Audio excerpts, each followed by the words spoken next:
Joshua Williamson, Dennis Culver, and Giannis Milano-Giannis return to the Future Gotham as Jason Todd continues his work for the Magistrate. But when the next Batman causes a disaster of epic proportions in the city, Jason will need to go further than he's ever gone before to try and bring the vigilante to justice.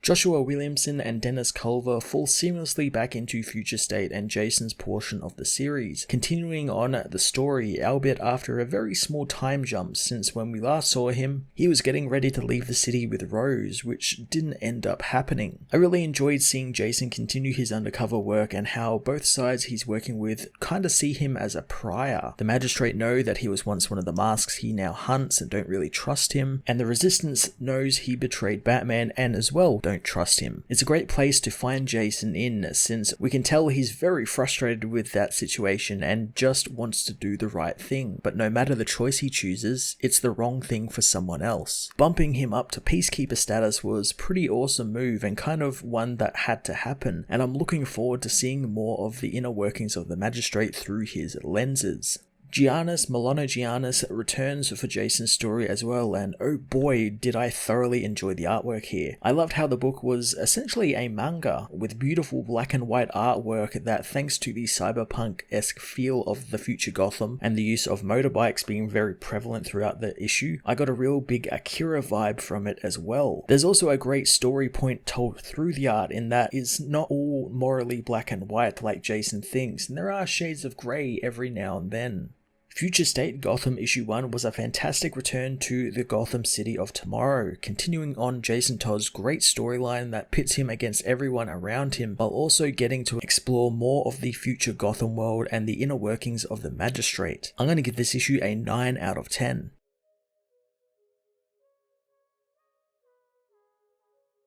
Future State Gotham Issue 1 finds Red Hood battling Mr. Scarface and Arnold Wesker, his bike being smashed up in the fist of the giant dummy Arnold is piloting, as the villains say that he knew this score was a bad idea. Mr. Scarface tells him to shut up since Red Hood is no Batman. The villain fires his Tommy gun at the hero, who knocks the giant bullets out of the way with his weapon, leaping onto the hat of the Scarface android and taking down Wesker, saying that he's out of the loop since Batman isn't Batman anymore. He beats Wesker down, and in the aftermath, the Magistrate cart the villain off, who says that Jason will regret this. Jason says that he'll just add it to the list as Peacekeeper 3 comes to see Jason, knowing that list has got to be pretty long now considering all his mistakes. Jason asks what the man is upset he did his job for, and Peacekeeper 3 says that he did his job, since Red Hood isn't a vigilante and he's a hunter, and he needs to look at the mess that happened when Jason doesn't stay in his lane. Peacekeeper 3 tells him that he only goes after masks, since the Magistrate can deal with stuff like mech Scarfaces. That is, unless he's now working for the Bat. Jason says he won't ever do that again, and he was only protecting his neighborhood, being he lives just down the street. Peacekeeper 3 says that Wesker is lucky Ravager broke up with him, since she would have sliced his head off and killed him. Before Jason can properly answer, there is a familiar sound and a huge boom that lights up the night sky, prompting both Red Hood and Peacekeeper 3 to race towards it, trying to help out some of the people on the streets, but it's too late for most of them. Peacekeeper says that his drones have told him of another problem, since the explosion destabilized the streets they're on and it's falling down behind them. The men race away from the falling road, but Peacekeeper's bike falls down the fissure, with Jason knowing that he might not have survived,